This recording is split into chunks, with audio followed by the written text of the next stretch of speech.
Hello everyone, this is Felon bringing you another Atari game. As you can hear, we have some kind of quaint music here. We have a little animation going. This, at the time, was remarkable. And you have an animated cutscene, basically. And with a limited amount of space available on cartridges, or in this case, diskettes, this felt kind of extravagant. Something a lot of developers would not be able or willing to spare the space for. And it does kind of show. The game comes on, I forget whether it was two separate discs or two sides of the same disc, but basically the main program would be on one disc. The map data would be on, I think it's the other side of the same disc. Double-sided disc. Anyway, the point is, the game data itself, which the game needed to load from, and the map data that the game needed to run from would have to be in separate places to make everything work. You can press Option to generate a world. That was another amazing thing with this game, is you could actually randomly generate a new world to explore.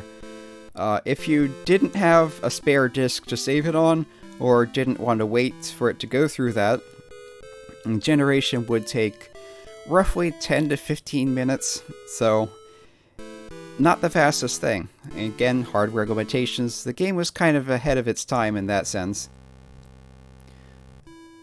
Okay, so I'll press start to play the game, go to game program. So when you get to this point, you need to insert your map disk. If you want to play the built-in that came with it map, which is an approximation of the actual Americas, you would flip the disk over and keep going. I actually generated a random map in advance, so I'm going to switch to that disk now. Drive 1, here's my scratch disk. Press start.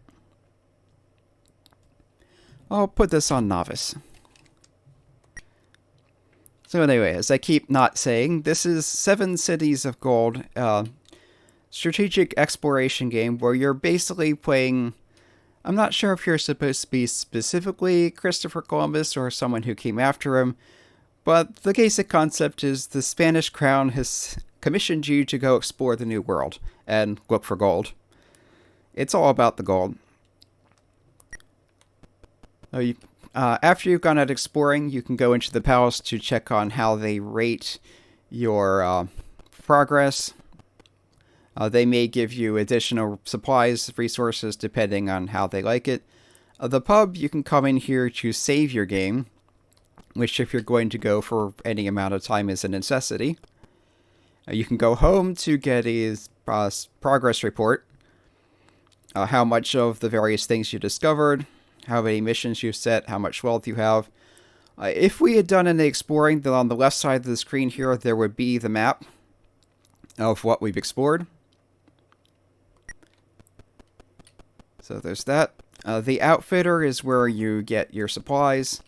You start out with enough to do a basic starting position, and also you have very little gold to get more, so you can buy more ships to carry more things. Your men is your manpower. Food is measured in units of weeks. So the more men you have, the more food 1 unit of food is.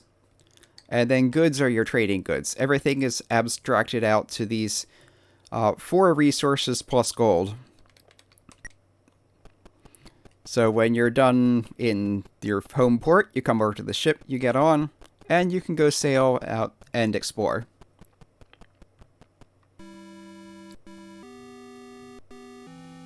You get little fanfares every so often. So we're west of the Canary Islands. Further west is the unknown New World, so set a course to the west. Our ship is abstracted out to fairly nondescript simple. Probably supposed to look kind of like a compass. Oh, you have speed is how fast your ship is going. Depth is how deep the water is. You can hold the button to, or hold the joystick to go in the button you want. You can also press and then press the button to lock in a course. So let's just keep going west until we encounter some land. It may take a little while. Oh, here we go. Here's some land. Let's go on the course until we find something interesting. As you can see, there's the land itself. There's a lot of ocean. There's some trees there. I think terrain does affect your ability to move around when you go onto land. Yep, here's something interesting. That is a native village, and because of the size and complexity of it, that indicates that it is a fairly advanced native village. So you press the button to go into your menu. Here you can view the map, which shows the immediate vicinity of what you've explored of it anyway. As you can see, the map is done in basically tiles, where if you've been in a tile, you see the whole tile. If you haven't been in a tile, you see nothing of it. So drop stuff off. We'll leave, let's say, 24 men with enough food to go 8 weeks and as many goods as they can carry. Okay. There's a fanfare. So you've discovered a new world. So let's head into the village here. We've discovered an Inca city. Yeah, what you have to be careful of here is you can wander around the village, but if you run into the villagers, your soldiers get anxious and kill them. Stop that. You can try to amaze the natives to make them back off a little. You can try to leave gifts to hopefully distract them. What you're trying to do here is find your way to the chief. I believe that's him here. Let's try trading. Okay. He's letting us trade because we didn't kill too many natives on the way here. And the awkwardness of dealing with the locals is apparently that is completely deliberate. It's basically meant to simulate language barriers and not understanding each other's customs and all that. So our goal here is to get gold, so let's grab as much gold as we can carry. We've used up all our goods on 72 gold. Now we can leave the village and go back to the ship or continue exploring on land, whichever. So we'll deposit our supplies on the ship, put our men back on the ship, and we can go sailing. In a village, if you kill too many of the natives, they will get upset and start going aggro on you. At that point, they will keep attacking until you kill a lot of them and they get sick of fighting. Which, despite your men's superior equipment and presumably guns and all that, that can take a lot out of your manpower. It's not a good idea if you can avoid it. Both from a not wasting your men perspective and from a moral perspective and from a gameplay perspective, it's just, if you can get what you want diplomatically, that's the best for everyone. There's another big city over there. I'll just keep sailing along the coast until, I don't know. There's another big city. There's a lot of big developed cities around here for some reason. You never know what you're going to get when you do the random generation. Let's drop our stuff off here and go up the river.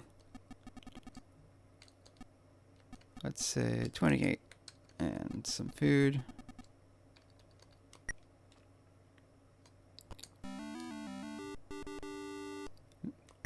It's another fanfare for discovering some jungle.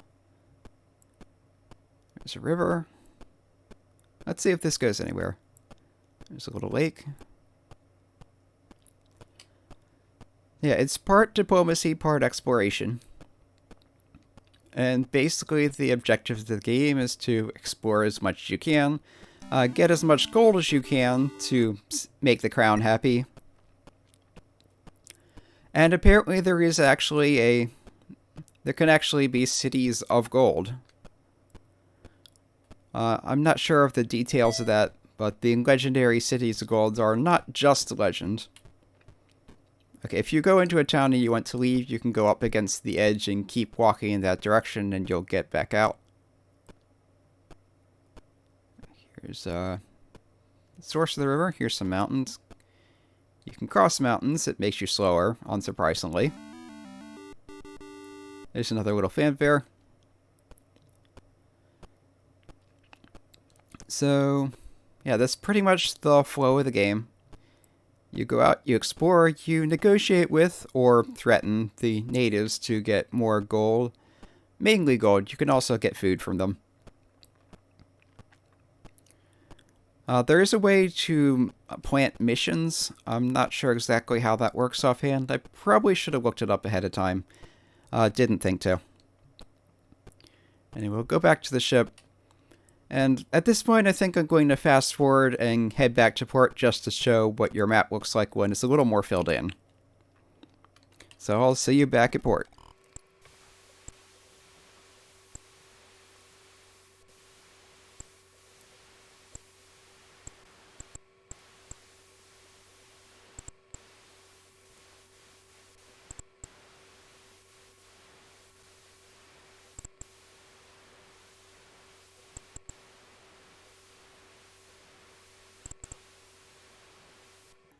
Okay, we've returned to Spain. We have crowds gathering. That's pretty neat.